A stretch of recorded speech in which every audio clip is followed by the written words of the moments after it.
가톨릭 성경 360을 말씀으로 살아가기. 오늘은 예레미야 51장에서 52장까지입니다. 예레미야 51장. 주님께서 이렇게 말씀하신다. 이제 내가 바빌론과 렙카마의 주민들을 향하여 파괴하는 바람을 일으킨다. 내가 바빌론에 키질하는 자들을 보내어 그를 키질하고 그 땅을 말끔히 비우리라. 과연 재앙의 날에 그들이 사방에서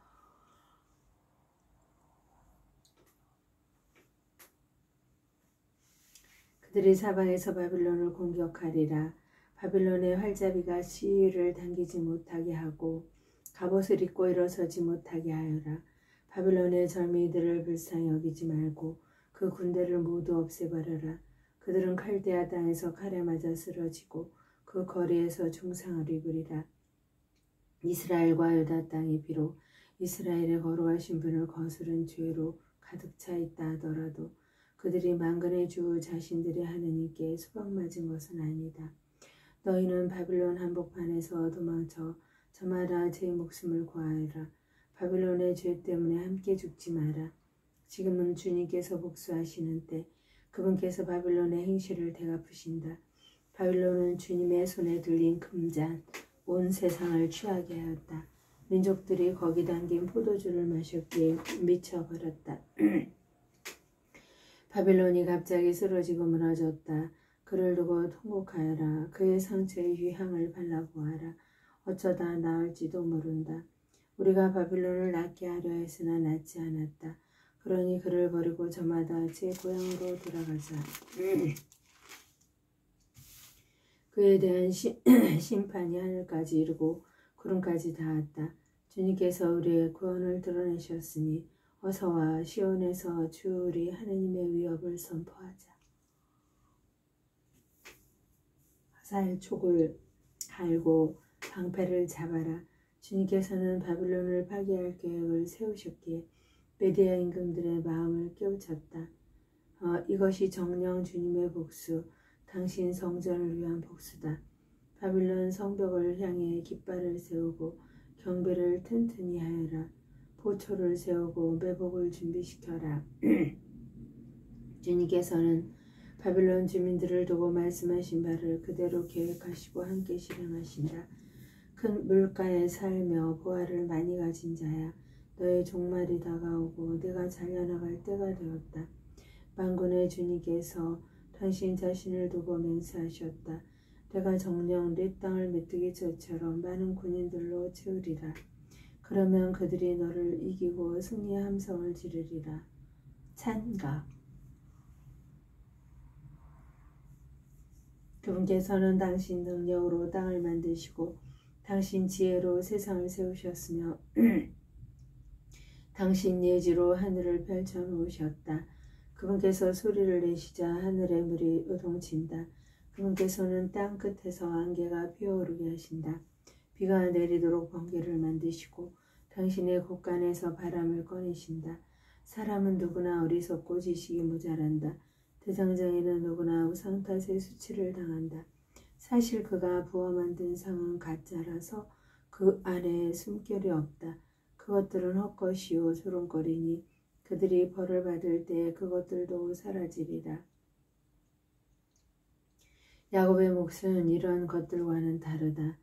그분은 만물을 지으신 분이시고 이스라엘은 그분께서 상속재산으로 삼으신 족속이기 때문이다.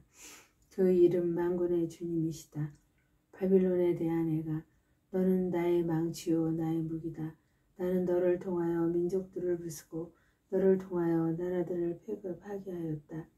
나는 너를 통하여 말과 기병을 부수고 너를 통하여 병거와 병거 부대를 부수었다. 나는 너를 통하여 남자와 여자를 부수고 너를 통하여 늙은이와 아이를 부수었으며 너를 통하여 총각과 처녀를 부수었다. 나는 너를 통하여 목자와 그의 양떼를 부수고 너를 통하여 농부와 그의 겨릿수를 부수었으며 너를 통하여 총독과 지방장관들을 부수었다. 그러나 이제는 내가 바빌론과 칼데아의 모든 주민에게 갚으리라. 그것은 너희가 지켜보는 가운데 그들이 시온에서 저지른 온갖 악에 대한 복수다. 주님의 말씀이다. 온 세상을 무너뜨리는 파괴자 사나 내가 너에게 맞서리라. 주님의 말씀이다. 내 팔을 네 위에 펼쳐 너를 바위에서 굴러내리고 너를 불에 탄 산으로 만들리다. 사람들이 너에게서 모퉁이돌 하나 주춧돌 하나 얻지 못하리니 네가 영원히 폐허가 될 것이기 때문이다. 주님의 말씀이다. 그 땅에 깃발을 세우고 민족들 가운데에서 나팔을 불어라. 바빌론을 칠 그 민족들을 동원하고 그를 칠 왕국들 곧 아라락과 민니와 아스크나즈를 불러들여라. 그를 칠 사령관을 임명하고 날개를 곤두세운 메뚜기 떼 같은 군말을 몰고 와라. 그를 칠 민족들을 동원하고 메디아 임금들과 그 총독들과 지방장관들 또 그들이 지배하는 모든 속국을 동원하여라. 땅이 흔들리고 뒤틀리니 바빌론을 치려는 주님의 계획이 이루어졌기 때문이다.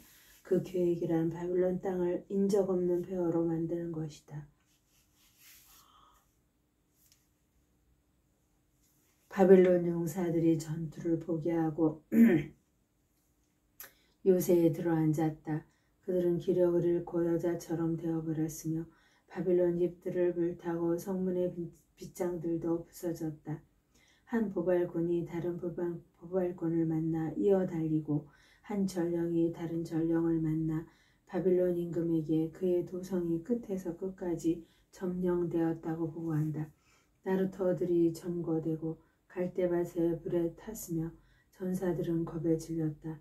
만군의 주 이스라엘의 하나님께서 이렇게 말씀하신다. 딸 바빌론이 타작마당처럼 짓밟힐 때가 온다. 이제 곧 바빌론의 수확때가 닥친다. 이스라엘, 바빌론 임금 네부카드네자르가 나를 잡아먹고 나를 무너뜨렸다. 그는 나를 빈 그릇으로 만들었다. 그가 용처럼 나를 삼켜 나를 진미로 삼아 자기 배를 채우더니 다시 뱉어냈다. 시온 주민들이 이렇게 호소하리라. 내가 당한 폭행과 파괴를 바빌론에게 되갚아 주소서. 예루살렘이 이렇게 호소하리라. 내가 흘린 피를 갈대아 주민들에게 되갚아 주소서. 그러므로 주님께서 이렇게 말씀하신다. 이제 내가 너의 송사를 들어주어 너의 원수를 갚아주리라. 내가 바빌론의 바다를 말리고 그 샘을 말려 버리리라. 바빌론은 폐허더미가 되고 승냥이의 소굴이 되리라. 그곳은 인정 없는 곳이 되고 놀랑거리와 놀림감이 되리라. 바빌론, 그들은 모두 사자처럼 으르렁대고 새끼 사자들처럼 울부짖으리라. 그들이 더위에 지쳤을 때 내가 술상을 차려 그들이 기절할 때까지 취하게 하리라. 그러면 그들은 영원한 잠에 빠져들어 다시는 깨어나지 못하리라. 주님의 말씀이다.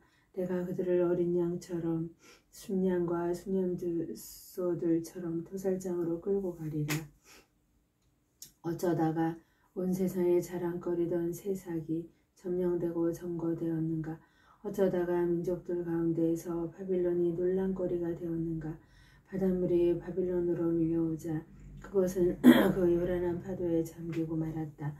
그 성읍들은 폐허가 되고 메마른 땅과 사막이 되었다. 그곳은 인간이 살지 않는 땅, 그곳을 지나는 사람은 아무도 없다. 내가 바빌론에서 벨신을 징벌하여 그가 삼킨 것을 입에서 끄집어내리라. 민족들이 이제 더 이상 그에게 몰려들지 않으리라. 바빌론의 성벽도 쓰러진다. 내 백성아, 바빌론에서 나와라. 저마다 주님의 타오르는 분노에서 제 목숨을 구하여라. 너희는 그 땅에서 들려오는 소문에 낙심하거나 두려워하지 마라. 이 해는 이런 소문이, 저 해는 저런 소문이 계속 들려오기 마련이다. 그 땅에는 폭력이 판을 치고 통치자들끼리 서로 싸운다. 그러므로 이제 내가 바빌론의 신성들을 징벌할 날이 온다. 그곳 온 땅이 수치를 당하고 칼 맞은 자들이 모두 그 한가운데에서 쓰러져 죽으리라. 하늘과 땅이 그 안에 있는 모든 것이 바빌론을 두고 기뻐 소리치리라. 북녘에서 그를 쳐부술 자들이 내려오기 때문이다. 주님의 말씀이다. 온 세상에서 살해된 자들이 바빌론 때문에 쓰러졌듯이 이제는 바빌론도 이스라엘에서 살해된 자들 때문에 쓰러져야 한다. 칼을 피한 자들아 서 있지 말고 어서 떠나라. 멀리서라도 주님을 기억하고 예루살렘을 마음속에 떠올려라. 우리는 욕설을 듣고 수치를 당하였습니다. 부끄러움이 우리 얼굴을 가렸습니다. 이방인들이 주님 집에 거룩한 곳들에 쳐들어온 까닭입니다. 그러므로 이제 그날이 온다. 주님의 말씀이다. 그날 내가 바빌론의 신상들을 징벌하리니 그 땅 모든 곳에서 중상을 입은 자들이 신음하리라. 바빌론이 비록 하늘까지 올라간다 할지라도 그 기세를 드높인다 할지라도 내가 파괴자들을 보내어 그를 치리라. 주님의 말씀이다. 바빌론에서 울부짖는 소리가 들리고 칼데아인들의 땅에서 큰 참사가 일어난다. 주님께서 정령 바빌론을 파괴하시고 그곳에서 큰 목소리가 사라지게 하신다. 파괴자들이 밀려드는 모습은 큰 물결 같고 그들의 목소리는 요란하다. 과연 파괴자가 바빌론에 쳐들어오자 그 용사들이 사로잡히고 그들의 활이 부러진다. 주님께서 응보의 하느님이시며 반드시 갚으시기 때문이다. 내가 바빌론의 대신들과 현자들, 총독들과 지방장관들과 용사들을 취하게 하면 그들은 영원한 잠에 빠져들어 다시는 깨어나지 못할 것이다. 그 이름 만군의 주님이신 임금님의 말씀이다. 만군의 주님께서 이렇게 말씀하신다. 바빌론의 널찍한 성벽도 완전히 허물어지고 그 높은 성문도 불타 없어지리라. 백성들이 힘들여한 일이 쓸모 없게 되고 민족들이 애써한 일이 불에 타버리리라. 예레미야가 바빌론에 관한 예언을 기록하다.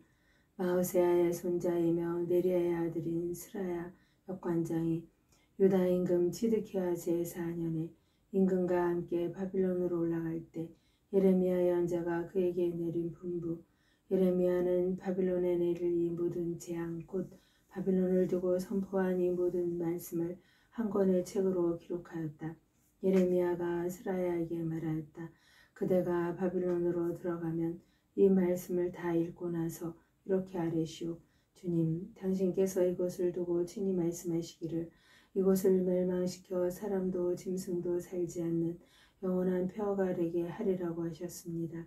그리고 그대는 이 책을 다 읽고 나서 그것에 돌을 매달아 유프라테스강 한복판에 던지시오. 그리고 나서 이렇게 말하시오. 바빌론도 내가 그에게 내릴 재앙 탓에 이처럼 가라앉아 다시는 떠오르지 않을 것이다. 그들이 지쳐버릴 것이다. 여기까지가 예레미야의 말이다. 예레미야 52장. 예루살렘과 유다에 대한 예레미야 예언이 이루어지다. 시드기야는 21살의 임금이 되어 예루살렘에서 11해 동안 다스렸다. 그의 어머니 이름은 하무탈인데 리브나 출신 예레미야의 딸이었다. 시드기야는 여호야김이 하던 그대로 주님의 눈에 거슬리는 악한 짓을 저질렀다. 예루살렘과 유다가 주님을 분노하시게 하였기에 주님께서는 마침내 그들을 당신 앞에서 쫓아내셨다. 그런데 치드키야가 바빌론 임금에게 반역하였다. 그래서 바빌론 임금 느부갓네자르는 치드키야 통치 제9년 10째 달 초열흘 날에 전군을 이끌고 예루살렘에 왔다. 그들은 그곳을 향하여 진을 치고 사방으로 공격 축대를 쌓았다. 이렇게 도성은 치드키야 임금 제11년까지 포위당하였다. 넷째 달 초 아흐렛날 도성의 굶주림이 심해지고 나라 백성에게 양식이 떨어졌다. 드디어 성벽이 뚫렸다. 그러자 군사들이 모두 달아났다. 칼데아인들이 도성을 둘러싸고 있는데도 밤을 틈타서 임금의 정원 곁에 있는 두 성벽 사이 대문을 나가 아라바 쪽으로 갔다. 칼데아인들의 군대가 임금을 뒤쫓아 예리코의 들판에서 치드키야를 따라잡자 그의 모든 군대는 그를 버리고 흩어졌다. 그들이 임금을 사로잡은 다음 하마 땅 리블라에 있는 바빌론 임금에게 데리고 올라가니 바빌론 임금이 그에게 판결을 내렸다. 바빌론 임금은 리블라에서 치드키야가 보는 가운데 그의 아들들을 살해하고 유다의 모든 대신들도 살해하였다. 그러고 나서 바빌론 임금은 시드키야의 두 눈을 멀게 한 뒤 그를 총동 사슬로 묶어 바빌론으로 끌고 가서는 그는 죽는 날까지 그를 감옥에 가두어 놓았다. 다섯째 달 초여름 날 바빌론 임금 네부카드네자르 제19년에 바빌론 임금을 면전에서 섬기던 느부자르다단 친위대장이 예루살렘에 들어왔다. 그는 주님의 집과 왕궁과 예루살렘의 모든 집을 태웠다. 이렇게 그는 큰 집을 모두 불태워버렸다. 또한 친위대장이 이끄는 칼데인들의 모든 군대는 예루살렘 성벽을 돌아가며 모두 허물었다. 느부자르다단 친위대장은 백성 가운데 일부 가난한 이들과 또 도성에 남아있던 나머지 백성과 바빌론 임금에게 넘어간 자들 그리고 그 밖에 나머지 장인들을 끌고 갔다. 그러나 느부자르다단 친위대장은 그 나라의 가난한 이들을 일부 남겨 포도밭을 가꾸고 농사를 짓게 하였다. 칼데아인들은 주님의 집에 있는 청동 기둥들과 받침대들 그리고 주님의 집에 있는 청동 바다를 부순 뒤 그 청동을 바빌론으로 가져갔다. 그들은 냄비와 부삽, 불똥가위와 쟁반과 접시, 그 밖에 예배 때에 쓰는 모든 청동 기물도 가져갔다. 친위대장은 작은 대접과 향로, 쟁반과 냄비와 등잔대, 접시와 술잔도 가져갔는데 금으로 만든 것은 금이라고 가져가고 은으로 만든 것은 은이라고 가져갔다.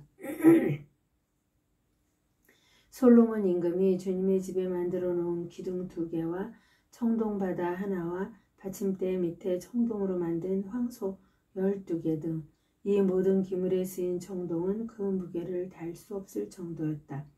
기둥만 해도 기둥 1개의 높이가 18안마, 그 둘레가 12안마이다. 그 속은 비어있지만 기둥면의 두께가 손가락 넷을 합친 것만큼이나 되었다. 그 기둥 위에는 청동으로 만든 기둥머리가 있는데 그 기둥머리의 높이는 5안마였다.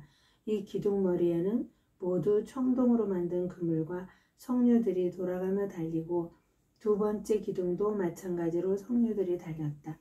겉보기에는 96개지만 실제로 그물에 매달린 석류는 모두 100개나 되었다. 친위대장은 스라야 수석사제, 두 번째 서열의 스바냐 사제, 그리고 성전 문지기 셋을 체포하였다. 또한 군사의 지휘관이었던 네시아나도 도성에서 체포되었다. 이 밖에도 도성에서 발견된 임금의 측근 7과 나라 백성을 징집하는 군부 대신 서기관과 도성 한가운데에서 발견된 나라 백성 60명도 체포되었다. 느부자르다단 친위대장은 그들을 체포하여 리블라에 있는 바빌론 임금에게 끌고 갔다. 바빌론 임금은 하맛단 리블라에서 그들을 쳐 죽였다. 이렇게 유다 백성은 고향을 떠나 유배를 갔다. 네부카드네자르가 유배시킨 백성은 제7년에 3023명이나 없고 네부카드자르 제18년에 예루살렘에서 끌고 간 사람은 832명이었다. 네부카드네자르 제23년에는 느부자르다단 친위대장이 유다인 745명을 포로로 잡아갔다. 이렇게 해서 모두 4600명이 포로로 잡혀갔다. 다윗 후손의 운명, 유다 임금 여호야킨의 유배살이 제37년 12째 달 25셋 날이었다. 바빌론 임금 에월무로닥은 자기가 왕위에 오른 바로 그 해에 유다 임금 여호야킨을 감옥에서 풀어주었다. 바빌론 임금은 그에게 친절히 말을 건네며 그와 함께 바빌론에 있는 다른 임금들의 자리보다 더 높은 곳에 그의 자리를 마련해 주었다. 그 뒤에 여호야킨은 죄수복을 벗고 살아있는 동안 내내 바빌론 임금 앞에서 늘 음식을 먹게 되었다. 여호야킨의 생계비는 그가 죽을 때까지 살아있는 동안 내내 바빌론 임금이 날마다 일정하게 대주었다. 하느님의 영광을 위하여 성모님과 함께 감사드리며 예레미야를 모두 마치겠습니다. 감사드리며 성모님께 봉헌합니다.